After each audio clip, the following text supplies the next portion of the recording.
Sameer Modi ji, very good, एक गजोदा तालियां, क्योंकि आपको कंपनी का प्रोफाइल पता होना जरूरी है। ठीक है, अब हम बात करते हैं कि मोदी केयर में क्यों आना, मोदी केयर को क्यों हम फुल टाइम या पार्ट टाइम करें।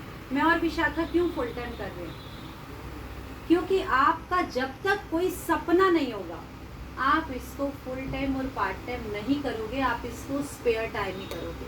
और जब स्पेयर टाइम करोगे तो क्या होगा, आप असफल हो जाओगे, फेल हो जाओगे, और फिर क्या होगा कि नहीं चलता। यही होता है ना, फलाने ने किया था, मेरी बुआ ने किया था, मेरी चाची ने किया था, हमने बहुत साल पहले किया था, कुछ नहीं होता, तू भी फंस गई, यही लोग बोलते हैं। लेकिन अगर आपका सपना है, जितने भी लोगों ने इसको अपने सपने के साथ कनेक्ट किया वो सफल हुए, वो टॉप लीडर बने, वो लाख, 2 लाख, 5 लाख, 10 लाख, 20 लाख, 50 लाख रुपए यहाँ से कमा रहे हैं, जिनके भी सपने हैं।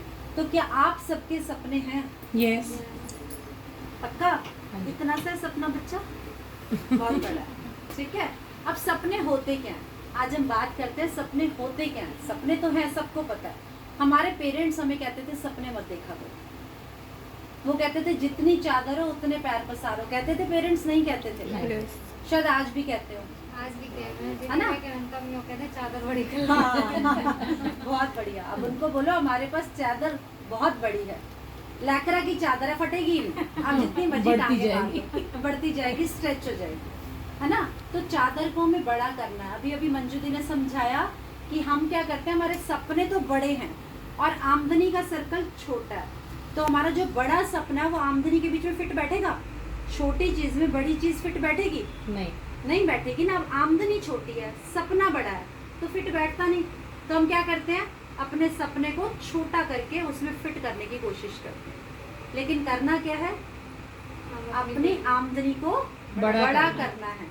और आमदनी बड़ी कैसे होगी, हमने आज देखा, जब तक आपका कोई वाय नहीं होगा, आपका कोई सपना नहीं होगा, आप आमदनी को बड़ा करेंगे नहीं। बहुत सारे लोग बोलते हैं दाल रोटी में खुश हैं, आप जाओ, वो बोलते हैं नहीं हम खुश हैं, वो सुन के राजी नहीं होते। उन्हें दिखाओ महंगाई इतनी देरी से बढ़ रही है, 2040 में 10 लाख रुपए चाहिए, उनका जवाब क्या होता है, क्या पता कब तक जिएंगे कि नहीं जिएंगे। मतलब उन्होंने नेगेटिव ही सोचना है। क्यों? क्योंकि उनका सपना नहीं है। और कहते हैं सपना ना होना सबसे बड़ी बीमारी है, आपको अपाहिज कर देती है। इंसान का सपना होना बहुत ज़रूरी है। अगर आप सपने नहीं देखते हो या उन्हें पूरा करने की जिद नहीं करते हो तो आप अपने बच्चों के साथ अन्याय कर रहे हो। आप अपने बच्चों के साथ अन्याय कर रहे हो। आपने देखा होगा एक मोटरसाइकिल के ऊपर 4 बच्चे हैं, टैंकी पे भी बेचारा बैठा होता है, एक गोदी में बैठा होता है माँ की, एक बीच में बैठा होता है, एक पीछे बैठा होता है, जगह नहीं होती उसको चलाने वाले के पास। लेकिन वो क्या कह रहे होते हैं, हम तो इसी में खुश हैं। यही करते हैं वो, लेकिन नहीं सोचते कि गाड़ी ले सकते हैं। बहुत सारे आपको ऐसे लोग मिलेंगे 4-4 बच्चों के साथ एडजस्ट कर रहे होते हैं, एक कमरे में रह रहे होते हैं जहाँ कोई प्राइवेसी नहीं होती, लेकिन वो बड़ा लेने की सोचते नहीं। वो क्या करते हैं, भगवान ने यही लिखा है हमारी किस्मत में, भगवान को देना होगा तो दे देगा। भगवान आपको मना नहीं कर रहा, भगवान ने बोला है कि मैं नहीं देता। भगवान तो ऐसे हाथ करके बैठा हुआ है, मेरी इनकम को बड़ा कर दो, कहता जा तथास्तु, है ना? मेरी किस्मत ऐसी है, भगवान कहता तथास्तु, तू ऐसा ही रहिए, ऐसा पैदा हुआ ऐसे ही मर जाइए, क्योंकि उसका हाथ ऐसे। तो आपको सोचना है कि मुझे अपनी इनकम को बड़ा कैसे करना है। भाई भगवान थोड़ी मना कर रहा है, किस्मत को कोसना नहीं है, आपको अपनी मेहनत को बड़ा करना है। वो तब होगी जब आपका कोई सपना होगा कि भैया मेरे बच्चे ने भी अगर यही देखा जो मैंने देखा था, तो मेरे और मेरे बच्चे में क्या फर्क है। मैं आई थी तो मेरा सपना क्लियर था। आपको भी आज अपना रात को सपना देखना होगा कि आपका सपना क्या है, क्या चाहते हो, मोदी केयर में क्यों आए। फिर आपको कोई चीज़ नहीं रोकेगी। मैं मोदी केयर में आई थी कि मैं विशाखा को 4 कपड़ों में विदा नहीं कर सकती, और मेरे पास इससे ज़्यादा देने को है नहीं। ये मेरा सपना था कि 23 साल की हो गई है, मेरे पास कोई बैंक बैलेंस नहीं है, तो मैं ऐसा क्या करूं कि जो मेरे माँ बाप ने मेरी सिंपल शादी करी थी, आज मैं भी उसी कंडीशन में हूँ। ये सच्चाई है, लेकिन मैं इसकी शादी बहुत धूमधाम से करना चाहती हूँ, डेस्टिनेशन वेडिंग करना चाहती हूँ, इसको डायमंड के सेट देना चाहती हूँ। कैसे होगा, बोलने से थोड़ी ना हो जाएगा। या भगवान को कहूँ, भगवान ये तो किस्मत ही खराब है, मेरी भी ऐसे हुई थी, इसकी भी ऐसे हुई, और इसको भी समझाऊँ बेटा ऐसे कॉम्प्रोमाइज़ करना है। ऐसे ही रहना है, जितनी चादर हो उतने पैर पसारने, देख ज्यादा बातें मत कर, मैं तेरे को नहीं 1 लाख का लहंगा लेके दे सकती है, यही समझाती ना, थप्पड़ मारती, समझाती और बैठा देती। हम बच्चों को क्या कहते हैं, बच्चा कुछ मांगे थप्पड़ मारते हैं। क्यों मारते हैं?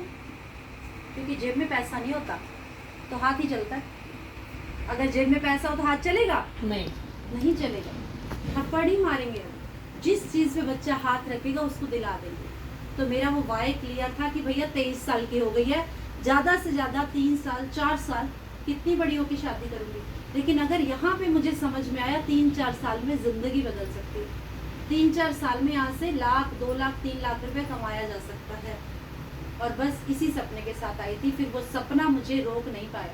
बारिश हो रही है तो मैं घर के बाहर होती हूँ, तूफान आ रहा है तो मैं सड़कों पे होती हूँ, कोई मना करे कोई हाँ करे मैं निकली होती हूँ। क्यों? मेरा वाय क्लियर है, मेरा सपना क्लियर है कि अगर मैंने और देर कर दी तो मुझे बहुत देर लगेगी।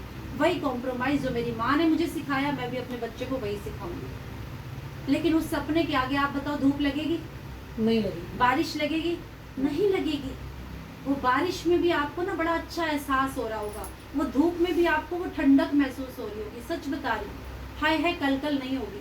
क्योंकि मैं, वो कहते हैं ना, जिसकी जाई सुखी उसकी माई सुखी। अगर आपने बच्चों का फ्यूचर ब्राइट कर दिया तो अपना तो वैसे ही हो जाना है भाई। उनकी तो शादियां करेंगे, अगर मेरे घर में 5 लाख आ रहा होगा तो इनकी शादियां तो बड़ी धूमधाम से हो जाएंगी, और मेरा बुढ़ापा सिक्योर, वो भी सिक्योर हो गया। दोनों काम हो गए ना, एक पन दो काज हो गए। तो मेरा वो सपना बहुत बड़े वाला था, वो वाय क्लियर था कि विशाखा आज से पहले स्कूटी चलाती है, इसको मैं नहीं चाहती 25 साल की और इसको स्कूटी चलानी पड़े।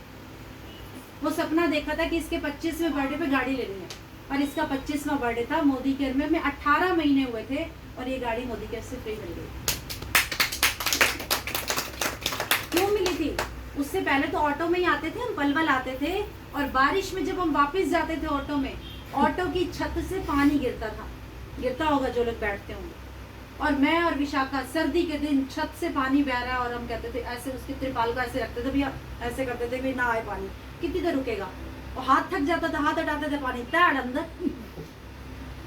लेकिन क्या क्या होता था? ये नहीं होता था कि बेकार यार क्या कर रहे हैं हम, ये लगता था विशाखा अगली बारिश नहीं आने देंगे हमें। उसने ये नहीं कहा कि घर बैठ जाओ, हमें वो सिखाता था कि भैया 4 घंटे और मेहनत कर, ये अगली बारिश नहीं देखेंगे, गाड़ी में बिताएंगे।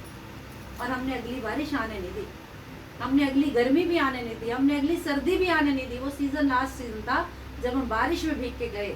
जब हम 18 सेक्टर अपने घर के बाहर पहुंचे, हमारे घर तक जाने के लिए कोई ऑटो नहीं था, पानी यहाँ तक था, और रात के 8 बजे थे, और विशाखा और मैंने अपनी चप्पलें हाथ में ली। कोई ऑटो 100 रुपए में भी घर तक नहीं जाता, क्योंकि ऑटो चल ही नहीं थे, उनके बंद हो रहे थे, और हाथों में हमारी चप्पलें, और हम किस तरह से वो 10 मिनट का रास्ता हमने 2 घंटे में तय किया होगा। पानी ऐसे करे छर, मतलब पैर ही ना उठे। वो दिन मुझे याद है, लेकिन उस दिन कसम खाई थी, वो धर धर करते हुए जो घर पहुंचे थे ना, मैंने कहा अगली बारिश नहीं आने देंगे विशाखा, कल से 2 घंटे और बढ़ा। तो हमने उसको नेगेटिव नहीं लिया था कि भैया क्या धंधा है ये, क्या कल से नहीं जाना मुझे। बहुत सारे लोग क्या करते हैं, यही दम तोड़ देते हैं कि भैया कल से नहीं जाना, बेकार घर बैठ। और हमने क्या किया था, 2 घंटे और बढ़ाने, और वही 2 घंटे बढ़ाए। आज हाउस फंड भी आ रहा है, कार फंड भी आ रहा है, तो कहते बस मोदी केयर आ गया, जिंदगी झिंगा लाला हो गया। आज हम वो नहीं सोचते कि विशाखा को 1 लाख रुपए का रिश्ता आ रहा है, आज हम सोचते हैं 1 लाख तो वो खुद ले रही है। आज वो सोच बड़ी हो गई है। तो बस आज ही एक सपना देखो कि मैं मोदी केयर में क्यों आ रही हूँ।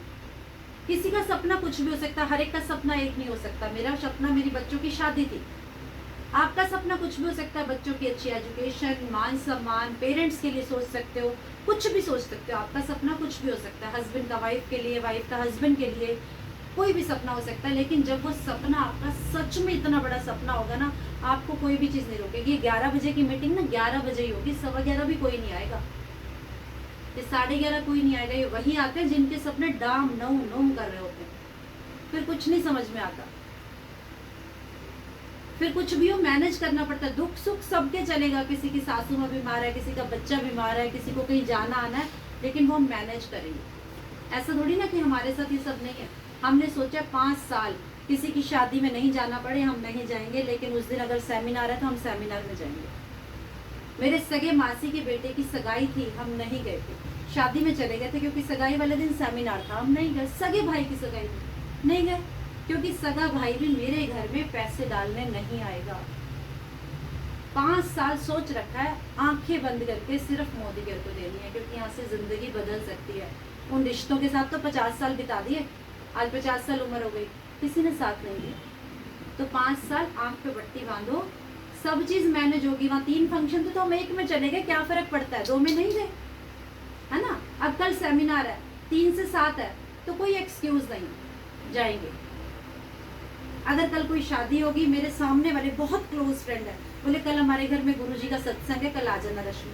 मैंने कहा ये आ जाएंगे, मैं तो सेमिनार में जाऊंगी। मेरे लिए वो सेमिनार, मेरे लिए वो गुरुजी का घर है, मेरे लिए वही सब कुछ है, क्योंकि मेरी जिंदगी वहीं से बदलनी है। तो मुझे कोई एक्सक्यूजेस नहीं रखनी।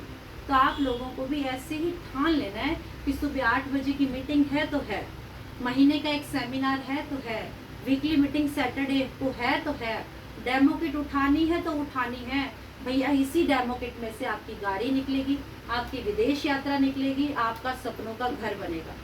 तो डेमो किट उठाने को तैयार हो, Yes. सपने देखने को तैयार हो। यस इतनी सी यस मंजू जी के सपने पूरे होंगे बस। यस बड़ी बड़ी बोलो यार। उन्हें पूरा करने को तैयार हो, यस काम करने को तैयार हो। Yes wish you all the best, God bless.